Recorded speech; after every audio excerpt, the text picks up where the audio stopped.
Anantharamaiah, Israel ಹಾಗೂ Iran ನಡುವೆ ದಿನದಿಂದ ದಿನಕ್ಕೆ ಯುದ್ಧ ತಾರಕಕ್ಕೇರ್ತಾ ಇದೆ. ಇದೇ ಬೆನ್ನಲ್ಲೇ ಅಮೆರಿಕ ಸೇನೆ ಕೂಡ ಎಂಟ್ರಿಯನ್ನ ನೀಡಿದ್ದು ಇರಾನ್ ಪರಮಾಣು ನೆಲೆಗಳ ಮೇಲೆ ಅಮೆರಿಕ ದಾಳಿಯನ್ನ ನಡೆಸಿದೆ. ಹಾಗಾಗಿ ಇರಾನ್ ಇದೀಗ ಯಾವ ರೀತಿಯಾಗಿ ಪ್ರತಿದಾಳಿಯನ್ನ ನಡೆಸಬಹುದು ಅನ್ನೋದಾಗಿ ಡೀಟೇಲ್ಸ್ ಕೊಡ್ತಾ ಹೋಗೋದಾದ್ರೆ, ದಿವ್ಯಾ, ನಿಮ್ಮ ಕ್ವಶನ್ ಅನ್ನ ಇನ್ನೊಂದ್ಸತಿ ಕೇಳ್ಬೋದಾ?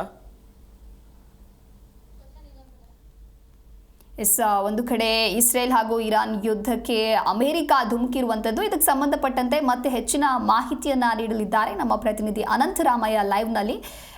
ಇರಾನ್ ಪರಮಾಣು ನೆಲೆಗಳನ್ನು ಗುರಿಯಾಗಿಸಿಕೊಂಡು ಅಮೆರಿಕ ದಾಳಿಯನ್ನ ನಡೆಸದೆ ಫೋರ್ಡೋ, ನಟಾಜ್ ಮತ್ತು ಇಸ್ಫಹಾನ್ ಅನ್ನ ಉಡಿಸು ಮಾಡಲಾಗಿದೆ. ಹಾಗಾಗಿ ಇದಕ್ಕೆ ಇದೀಗ ಇರಾನ್ ಯಾವ ರೀತಿಯಾಗಿ ಪ್ರತ್ಯುತ್ತರವನ್ನ ಕೊಡಲಾಗುತ್ತೆ ಅನ್ನೋದೇ ಇಲ್ಲಿ ಪ್ರಶ್ನೆಯಾಗಿದೆ. ಈ ಕುರಿತಂತೆ ಡೀಟೇಲ್ಸ್ ಕೊಡ್ತಾ ಹೋಗೋದಾದ್ರೆ, ಹೌದು, ಖಂಡಿತ ದಿವ್ಯದಾಸ್. ಏನಂದ್ರೆ ಏನು ಅಮೆರಿಕ ಅಧಿಕೃತವಾಗಿ ಈ ಒಂದು ಇರಾನ್ ಮೇಲೆ ಯುದ್ಧವನ್ನು ಘೋಷಿಸುವುದರ ಮುಖಾಂತರವಾಗಿ ಅಮೆರಿಕ ನೇರವಾಗಿ ಯುದ್ಧದಲ್ಲಿ ಭಾಗವಹಿಸಿರುವಂಥದ್ದು.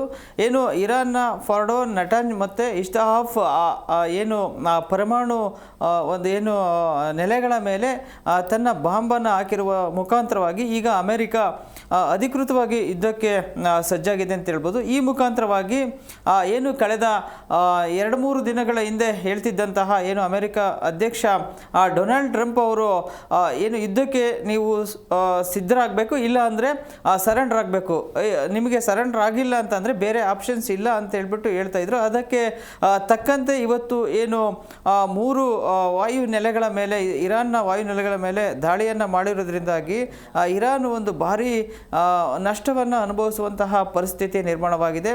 ಆ 3 ನೆಲೆಗಳ ಮೇಲೆ ಬಾಂಬನ್ನು ಡ್ರಾಪ್ ಮಾಡಿದಂತಹ ಅಮೆರಿಕ ಸೇನೆ ಸೇಫ್ ಆಗಿ ವಾಪಸ್ ಬಂದಿದೆ ಅಂತ ಹೇಳ್ಬಿಟ್ಟು ಅಮೆರಿಕ ಅಧ್ಯಕ್ಷ ಡೊನಾಲ್ಡ್ ಟ್ರಂಪ್ ಅವರು ತಮ್ಮ ಒಂದು ಸೋಷಿಯಲ್ ಮೀಡಿಯಾ ಆಗಿರುವಂತಹ ಟ್ರುತ್ತಲ್ಲಿ ತಮ್ಮ ಒಂದು ಈ ಒಂದು ಏರ್ ಸ್ಟ್ರೈಕ್ ಬಗ್ಗೆ ಮಾಹಿತಿಯನ್ನು ಹಂಚ್ಕೊಂಡಿದ್ದಾರೆ.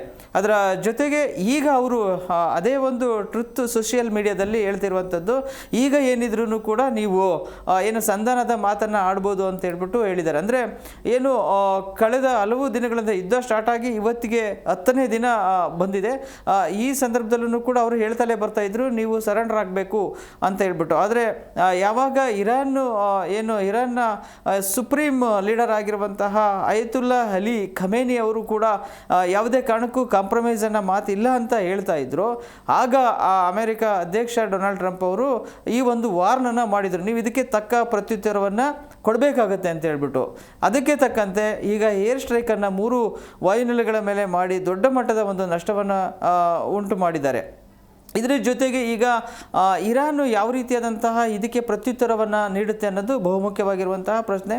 ಇರಾನ್ ಕೂಡ ಹಾಗೆ ನೋಡಿದರೆ ಇರಾನಲ್ಲೂ ಕೂಡ ಒಂದು ದೊಡ್ಡ ಮಟ್ಟದ ಶಸ್ತ್ರಾಸ್ತ್ರಗಳು ಇರುವಂಥದ್ದು, ಮತ್ತು ಅವೆಲ್ಲವನ್ನೂ ಕೂಡ ಯುದ್ಧ ಸ್ಟಾರ್ಟ್ ಆದಂತಹ ಬೆನ್ನಲ್ಲೇನೆ ಅವನ್ನೆಲ್ಲವನ್ನೂ ಕೂಡ ಸೇಫರ್ ಸೈಡ್ಗೆ ಅವರು ಸ್ಥಳಾಂತರ ಮಾಡಿದ್ದು ಅಂಥದ್ದು ಕೂಡ ನಾವು ಹಲವಾರು ದಿನಗಳು ನೋಡ್ತಿದ್ದು. ಇರಾನ್ನ ಒಂದು ಏನು ಸೈನ್ಯಾಧಿಕಾರಿಗಳು ಕೂಡ ಈ ಬಗ್ಗೆ ಮಾಹಿತಿಯನ್ನು ಹಂಚ್ಕೊಂಡಿದ್ರು. ಈಗ ಇರಾನ್ ಈ ಸದ್ಯಕ್ಕಂತೂ ಕೂಡ ಸುಮ್ಮನೆ ಕೂರುವಂಥ ಪರಿಸ್ಥಿತಿನಲ್ಲಿಲ್ಲ, ಇದಕ್ಕೆ ತಕ್ಕ ಪ್ರತ್ಯುತ್ತರವನ್ನು ಕೊಡುತ್ತೆ ಅಂತ ಹೇಳಿ ಅಲ್ಲಿನ ಸೈನ್ಯಾಧಿಕಾರಿ ಈಗಾಗಲೇ ಹೇಳಿದ್ದಾರೆ ಅಂತ ಹೇಳ್ಬಿಟ್ಟು ಏನು ಇಂಟರ್ನ್ಯಾಷನಲ್ ಏನು ನ್ಯೂಸ್ ಏಜೆನ್ಸಿಗಳು ಈ ಬಗ್ಗೆ ವರದಿಯನ್ನು ಮಾಡಿದೆ. ಬಟ್ ಈಗ ನೋಡಿದರೆ ಈಗ ಅಮೆರಿಕ ಬಂದಿರೋದು, ಜೊತೆಗೆ ಇಸ್ರೇಲ್ನಲ್ಲೂ ಕೂಡ ಒಂದು ರೀತಿ ತುರ್ತು ಪರಿಸ್ಥಿತಿಯನ್ನು ಘೋಷಣೆ ಮಾಡಲಾಗಿದೆ ಅಂತ ಹೇಳ್ಬಿಟ್ಟು ಇಸ್ರೇಲ್ನ ಪ್ರಧಾನಿಯಾಗಿರುವಂತಹ ಬೆಂಜಮಿನ್ ನೇತನ್ಯಾಹು ಕೂಡ ಹೇಳಿದ್ದಾರೆ. ಈಗ ನೋಡಿದರೆ ಬಹುಶಃ 2 ದೇಶಗಳು ಒಟ್ಟಿಗೆ ಯುದ್ಧವನ್ನು ಮಾಡೋದ್ರಿಂದಾಗಿ ಇರಾನು ಇದಕ್ಕೆ ಯಾವ ರೀತಿಯಾಗಿ ಒಂದು ಉತ್ತರವನ್ನು ಕೊಡುತ್ತೋ, ಮತ್ತೊಂದು ಕಡೆ ಇರಾನ್ನ ಅಧ್ಯಕ್ಷ ಆಗಿರುವಂತಹ ಅಯತುಲ್ಲಾ ಅಲಿ ಖಮೇನಿ ಅವರು ಕೂಡ ಭೂಗತ ಆಗಿದ್ದಾರೆ, ಅವರು ಕೂಡ ಬಂಕರ್ನಲ್ಲಿ ಅಡಗಿಕೊಳ್ತಿದ್ದಾರೆ ಅಂತ ಹೇಳ್ಬಿಟ್ಟು ಹೇಳಲಾಗ್ತಿದೆ. ಇಂತಹ ಸನ್ನಿವೇಶದಲ್ಲಿ ಇದನ್ನು ಯಾರು ಲೀಡ್ ಮಾಡ್ತಾರೆ ಅನ್ನೋದು ಒಂದು ಪ್ರಶ್ನೆ ಆಗುತ್ತೆ. ಮತ್ತೊಂದು ವಿಚಾರ ಏನಪ್ಪ ಅಂದರೆ, ಏನು ರಷ್ಯಾ ಮತ್ತು ಚೈನಾದ ಮೇಲೆ ಡಿಪೆಂಡ್ ಆಗಿತ್ತ ಒಂದು ಇರಾನ್, ಅವರು ಯಾವುದೇ ಕ್ಷಣದಲ್ಲಿ ನಮಗೆ ಸಪೋರ್ಟನ್ನು ಮಾಡ್ಬೋದು ಅಂತ ಹೇಳ್ಬಿಟ್ಟು, ಬಟ್ ಅವರು ಕೂಡ ಈ ಒಂದು ಸಂದರ್ಭದಲ್ಲಿ ಎಲ್ಲ ಒಂದು ಕಡೆ ಈ ಯುದ್ಧ ಆಗಿದ್ರು ಕೂಡ ಇನ್ನೂವರೆಗಾಗಿನೂ ಯಾವುದೇ ರೀತಿಯಾದಂತಹ ಇನ್ಫಾರ್ಮೇಷನ್ ಆಗಿರ್ಬೋದು ಅಥವಾ ಇದಕ್ಕೆ ರಷ್ಯಾ ಮತ್ತು ಚೈನಾದ ಒಂದು ಸ್ಟ್ಯಾಂಡ್ ಏನು ಅನ್ನೋದ್ರ ಬಗ್ಗೆ ಇನ್ನೂ ಕೂಡ ಯಾವುದೇ ಮಾಹಿತಿ ಇಲ್ಲ. ಹೀಗಾಗಿ ಇರಾನ್ ಎಲ್ಲ ಒಂದು ಕಡೆ ಏಕಾಂತ ಆಗೋಗ್ಬಿಡ್ತಾ ಅನ್ನೋ ಒಂದು ಜಿಜ್ಞಾಸೆ ಕೂಡ ಇರಾನ್ಗೆ ಈಗ ಕಾಡ್ತಿರುವಂಥದ್ದು. ಜೊತೆಗೆ ಇರಾನ್ಗೆ ಇರುವಂಥದ್ದು ಈಗ 2 ಆಪ್ಷನ್ಸು, ಒಂದು ಸರೆಂಡರ್ ಆಗಬೇಕು, ಇಲ್ಲ ಅಂತ ಅಂದರೆ ಇದಕ್ಕೆ ಏನಾದರೂ ಪ್ರತ್ಯುತ್ತರವನ್ನು ಕೊಡುತ್ತಾ ಅನ್ನೋದು ಒಂದು ಪ್ರಶ್ನೆ ಆಗಿದೆ. ಬಟ್ ಇದ್ರ ಬಗ್ಗೆ ಇನ್ನೂವರೆಗಾಗೂ ಯಾವುದೇ ಅಧಿಕೃತ ಮಾಹಿತಿ ಬಂದಿಲ್ಲ. ಬಟ್ ನೋಡಬೇಕು ಇರಾನ್ ಯಾವ ಸ್ಟೆಪ್ಪನ್ನು ತಗೊಳುತ್ತೆ ಈ ನಿಟ್ಟಿನಲ್ಲಿ ಅಂತ ಹೇಳ್ಬಿಟ್ಟು. ಆದರೆ ಒಂದು ವೇಳೆ ಏನಾದ್ರೂ ಮಾತುಕತೆಗೆ ಬಂದರೆ ನಾವು ಸಿದ್ಧಾಂತ ಒಂದು ಆಪ್ಷನ್ಸನ್ನು ಡೊನಾಲ್ಡ್ ಟ್ರಂಪ್ ಕೊಟ್ಟಿರೋದ್ರಿಂದಾಗಿ ಬಹುಶಃ ಇರಾನ್ಗೆ ಏನಾದ್ರೂ ಚೈನಾ ಅಥವಾ ರಷ್ಯಾ ಏನಾದರೂ ಸಪೋರ್ಟ್ ಮಾಡ್ದಲೇ ಇದ್ದಾಗ ಇರಾನ್ ಏಕಾಂತ ಆಗುತ್ತೆ. ಆ ಸಂದರ್ಭದಲ್ಲಿ ಅದಕ್ಕೆ ಸರೆಂಡರ್ ಬಿಟ್ಟರೆ ಬೇರೆ ಆಪ್ಷನ್ಸ್ ಇರಲ್ಲ. ಬಟ್ ಬಹುಶಃ ಸರೆಂಡರ್ ಆಗಲೂಬಹುದು ಅಥವಾ ಪ್ರತ್ಯುತ್ತರವನ್ನು ಕೊಡಲೂಬಹುದು. ನೋಡೋಣ ಏನು ಸ್ಟ್ಯಾಂಡ್ ಇದೆ ಅಂತ ಹೇಳ್ಬಿಟ್ಟು ಈಗಲೇ ಹೇಳೋಕ್ಕಾಗೋದಿಲ್ಲ ದಿವ್ಯದಾಸ್. ಓಕೆ, ಇನ್ನು ಅಮೆರಿಕಾಗೆ ನೇರವಾಗಿ ಇರಾನ್ ನಾಯಕ ಖಮೇನಿ ಎಚ್ಚರಿಕೆಯನ್ನು ಕೊಟ್ಟಿದ್ದಾರೆ. ಅಂದರೆ ಯುದ್ಧವನ್ನು ನೀವೇ ಬರಮಾಡ್ಕೊಂಡಿದ್ದೀರಿ, ನೀವು ಆರಂಭಿಸಿದ್ದೀರಿ, ನಾವು ಕೊನೆಗೊಳಿಸ್ತೀವಿ ಅಂತ ಹೇಳಿ. ಹಾಗಾಗಿ ಈ ಯುದ್ಧ ಇನ್ನಷ್ಟು ತೀವ್ರ ಸ್ವರೂಪವನ್ನು ಪಡೆದುಕೊಳ್ಳುತ್ತಾ ಹೇಗೆ ಅಂತ ಹೇಳಿ? ಖಂಡಿತವಾಗೂ ದಿವ್ಯದಾಸ್, ಯುದ್ಧ ಇನ್ನೂ ಕೂಡ ತೀವ್ರ ಸ್ವರೂಪವನ್ನು ಪಡ್ಕೊಳ್ಳುವಂತಹ ಸಾಧ್ಯತೆ 100ಕ್ಕೆ 100ರಷ್ಟು ಇದೆ. ಕಾರಣ ಏನಪ್ಪ ಅಂದರೆ ಇರಾನ್ ಅಷ್ಟು ಈಸಿಯಾಗಿ ಸರೆಂಡರ್ ಆಗೋದು ಬಹುತೇಕ ಕಡಿಮೆ ಅಂತಲೇ ಹೇಳ್ಬೋದು. ಯಾಕೆಂದರೆ ಇಷ್ಟೆಲ್ಲ ಒಂದು ತನ್ನ ದೇಶದಲ್ಲಿ ಆಗಿರುವಂತಹ ಹಾನಿ, ಅದರ ಜೊತೆಗೆ ಇಸ್ರೇಲ್ ಅಂತಹ ಒಂದು ಸಣ್ಣ ದೇಶಕ್ಕೆ ಇರಾನ್ ಅಂತಹ ಒಂದು ದೇಶ ಸರೆಂಡರ್ ಆಗುವಂತಹದ್ದು ಆ ಇರಾನ್ ದೇಶಕ್ಕೆ ಒಂದು ರೀತಿಯಾಗಿ ಅವಮಾನ ಅಂತಲೇ ಹೇಳ್ಬೋದು. ಬಟ್ ಏನು ಈ ಒಂದು ಸೈದ್ಧಾಂತಿಕ ಒಂದು ಹೋರಾಟ ಏನಿದೆಯಲ್ಲ ಅದಕ್ಕೆ ಸಂಬಂಧಪಟ್ಟಂತೆ ಇರಾನ್ ಯಾವುದೇ ಕಾರಣಕ್ಕೂ ಕಾಂಪ್ರಮೈಸ್ ಆಗೋದಿಲ್ಲ. ಯಾಕೆಂದರೆ ಹಂಗೇನಾದರೂ ಆಗಂಗಿದ್ದಿದ್ರೆ ಈ ಯುದ್ಧ ಸ್ಟಾರ್ಟ್ ಆದಂತಹ ಸಂದರ್ಭದಲ್ಲೇ ಅಮೆರಿಕದ ಮಧ್ಯಸ್ಥಿಕೆಯಲ್ಲಿ ಆಗ್ಬೋದಾಗಿತ್ತು.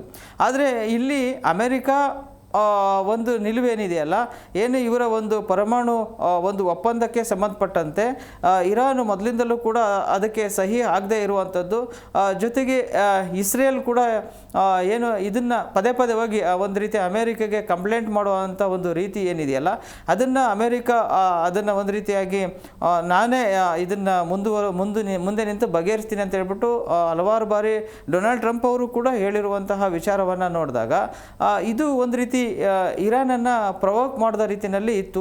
ಹಾಗಾಗಿ ಮೇಲಿಂದ ಮೇಲೆ ದಾಳಿಗಳು ನಡೆದಿರುವಂಥದ್ದು. ಮತ್ತು ಇರಾನ್ ಸ್ಟ್ಯಾಂಡ್ ಹೇಳೋಕ್ಕಲ್ಲ, ನಾವು 2-3 ದಿವಸದ ಹಿಂದೆ ನೋಡಿದ್ವು, ಸಡನ್ನಾಗಿ ಏನು ಟೆಲ್ ಅವೀವ್ ನಗರ, ಏನು ಇಸ್ರೇಲ್ ನಲ್ಲಿರುವಂತಹ ಟೆಲ್ ಅವೀವ್ ನಗರದಲ್ಲಿ ಏರ್ ಸ್ಟ್ರೈಕನ್ನು ಮಾಡಿದ್ರಿಂದಾಗಿ ಅಲ್ಲಿ ಸಾಕಷ್ಟು ನಷ್ಟವನ್ನು ಕೂಡ ಉಂಟು ಮಾಡಿದ್ದು. ಬಟ್ ಇವರು ಕೂಡ ಗುಪ್ತವಾಗಿ ಮಾಡುವಂತಹ ಒಂದು ವಿಚಾರ ಇದೆ.